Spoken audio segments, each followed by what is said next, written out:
ఉమ్మెత్త పువ్వు తిన్న నలుగురి పరిస్థితి విషమంగానే ఉంది. ఇన్‌స్టాగ్రామ్‌లో రీల్స్ చూసి సోమవారం పప్పు ఉమ్మెత్త పువ్వు కూర వండుకొని తిన్నారు కాకినాడ జిల్లా ఎర్రంపాలెంకు చెందిన కుటుంబం. మిగిలిన ఆకుకూరలలోనే ఉమ్మెత్త పువ్వు కూర బలమని వీడియో చూసి వండి తిన్నారు. ఆ తర్వాత ఒకే కుటుంబానికి చెందిన గంగా భవాని, వీరలక్ష్మి, వీరబ్బు, జయలక్ష్మిలు అస్వస్థతకి గురయ్యారు. ఉమ్మెత్త పువ్వులో విషపూరిత పదార్థాలు ఉంటాయని, ప్రత్యేకంగా విరుగుడు ఉండదని, శరీరంలో పాయిజన్ పర్సెంటేజ్ పెరిగితే ప్రాణాపాయం తప్పదని చెప్తున్నారు వైద్యులు. కాకినాడ జీజీహెచ్లో చికిత్స పొందుతున్నారు ఎర్రంపాలెం గ్రామానికి చెందిన బాధితులు. మరింత సమాచారం మా ప్రతినిధి సాయి సుధీర్ అందిస్తారు.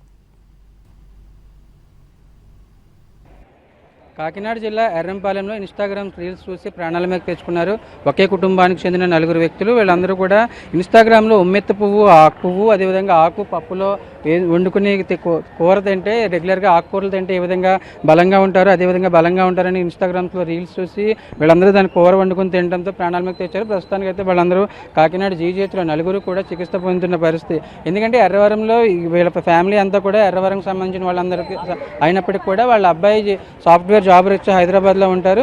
అంటే దీనికి సంబంధించి కూడా వీళ్ళు నలుగురు ఎవరైతే వీరబ్బు, అదేవిధంగా వాళ్ళ అబ్బాయి జాబ్ హైదరాబాద్లో ఉండడంతో అక్కడ ఉండడం ఫ్యామిలీలో అయితే ఆదివారం ఊళ్ళో జాతర కావడంతో బంధువుల ఇంటికి రావడం, అక్కడ బంధువులు ఉమ్మెత్త పువ్వు అదేవిధంగా ఆకు పప్పులో వేసి కూర వండడంతో ఆ కూర తిన్నారు. దాంతో వాళ్ళందరూ కూడా వెంటనే అపస్మారక స్థితిలోకి వెళ్ళిపోయారు. వీళ్ళ నలుగురిని ముందు పెద్దాపురం ప్రభుత్వ హాస్పిటల్కి చికిత్స నిమిత్తం తీసుకెళ్లారు. ఆ తర్వాత కాకినాడ జీజీహెచ్కి ట్రీట్మెంట్ తీసుకొస్తున్నారు. వాళ్ళ నలుగురు పరిస్థితి ప్రస్తుతానికైతే విషమంగానే ఉందని చెప్తున్నారు. ఎందుకంటే ఇన్స్టాగ్రామ్లో రీల్స్ చూసి ఇతర ఆకుకూరలు ఏ విధంగా ఉంటాయో, తోటకూర, ఇతర ఆకుకూరలు, పాలకూరలు ఏ విధంగా ఉంటాయో అదేవిధంగా ఈ ఉమ్మెత్త పువ్వు ఆకు కూర కూడా పప్పులో కాంబినేషన్గా వేసుకుని వండుకుని వాళ్ళ ప్రాణాల మీద తెచ్చుకున్న పరిస్థితి. ప్రస్తుతం వీరబ్బు, అదేవిధంగా జయలక్ష్మి, వీరలక్ష్మి, గంగా భవాని ఈ నలుగురు కూడా ఈ ఉమ్మెత్త పువ్వు ఆకు కలిపి కూర తినడంతో వీళ్ళు నలుగురు అపస్మారక స్థితిలోకి వెళ్ళిపోయారు. మిగతా ఏదైతే ఇంట్లో మరొక ఇద్దరు చిన్నపిల్లలు, అదేవిధంగా మిగతా మరో ఇద్దరు ఉన్నారు. వీళ్ళు ఆ కూర వేసుకోకపోవడంతో వాళ్ళు సేఫ్టీగానే ఉన్నారని చెప్తున్నారు. ఎందుకంటే దీనికి సంబంధించి వైద్యులు వాళ్ళ నలుగురికి ఎమర్జెన్సీ వార్డులో ట్రీట్మెంట్ అందిస్తున్నప్పటికీ కూడా ఉమ్మెత్త పువ్వులో ఉన్న విషపూరిత పదార్థాలు ఉంటాయి. అదేవిధంగా దానికి ప్రత్యేకంగా ఉమ్మెత్త పువ్వు విషయానికి ప్రత్యేకంగా విరుగుడు అంటూ ఏమీ ఉండదని వైద్యులు చెప్తున్నారు. దానికి అనుగుణంగానే తమ ట్రీట్మెంట్ అందిస్తున్నామని చెప్తున్నారు.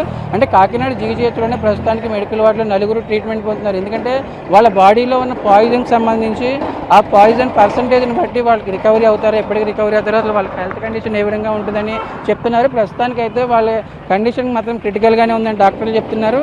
ఎందుకంటే ఇన్స్టాగ్రామ్లో, సోషల్ మీడియాలో రకరకాల రీల్స్ వస్తూ ఉంటాయి. రకరకాలుగా అవగాహన లేని వాళ్ళు కూడా ఇష్టం వచ్చినట్లు ఏదో ఒకటి తమకు నచ్చింది, తమకు తోచింది పెట్టేస్తూ ఉంటారు. అదేవిధంగా వీళ్ళు ఉమ్మెత్త పువ్వు, అదేవిధంగా ఆకుకు సంబంధించి ఈ కాంబినేషన్ పప్పులో కానీ అదేవిధంగా విడిగా కూర వండుకొని తింటే కనుక ఖచ్చితంగా వాళ్ళు హెల్తీగా ఉంటారు. అదేవిధంగా తోటకూరలు, ఆకుకూరలు, ఇతర పాలకూర ఏ విధంగా ఉంటాయో అదేవిధంగా ఈ ఉమ్మెత్త పువ్వు కూడా బలమైన ఆహారం అని వాళ్ళు ఎవరో ఇన్స్టాగ్రామ్లో తెలియని వాళ్ళు రీల్స్ పెట్టడం, దాన్ని చూసి వీళ్ళ అవగాహన లేకుండాను ఉమ్మెత్త పువ్వు ఆకు కూర కలిపి కాంబినేషన్లో వండుకొని తినడంతో ఈ పరిస్థితి ఏర్పడింది. దానికి సంబంధించి కూడా ఎందుకంటే సోషల్ మీడియాలో దానికంటూ ఎవరికి ఏది నచ్చితే వాళ్ళ కంటెంట్ దాన్ని అప్లోడ్ చేస్తూ ఉంటారు. కానీ దానికి సంబంధించి ఎటువంటి సైంటిఫిక్గా అదేవిధంగా దానికి సంబంధించి ఎటువంటి నిర్ధారణ ఉండదు. కానీ ఉమ్మెత్త పువ్వు, అదేవిధంగా ఆకు బలమైన ఆహారం, అదేవిధంగా ఆకుకూరలకు సంబంధించి ఏ విధంగా బలమైన ఆహారం అని వాళ్ళు చెప్పడం, దానికి సంబంధించి వాళ్ళు దాని మీద ఎటువంటి అవగాహన లేకుండానే పప్పులో కాంబినేషన్తో ఉమ్మెత్త పువ్వు ఆకు, ఎందుకంటే ఉమ్మెత్త ఆకుల్లో విషపూరిత పదార్థాలు ఉంటాయని డాక్టర్లు చెప్తున్నారు. కానీ దాని మీద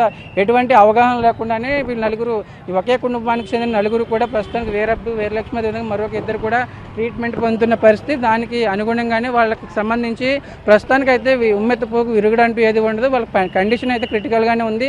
వాళ్ళు ఎప్పటికి కోలుకుంటారు. అదేవిధంగా వాళ్ళ బాడీలో ఎంత పర్సంటేజ్ ఈ ఉమ్మెత్త పువ్వుకు సంబంధించిన విషయం ఉందని దానికి అనుగుణంగానే వాళ్ళు కోలుకుంటారని డాక్టర్లు చెప్తున్న పరిస్థితి.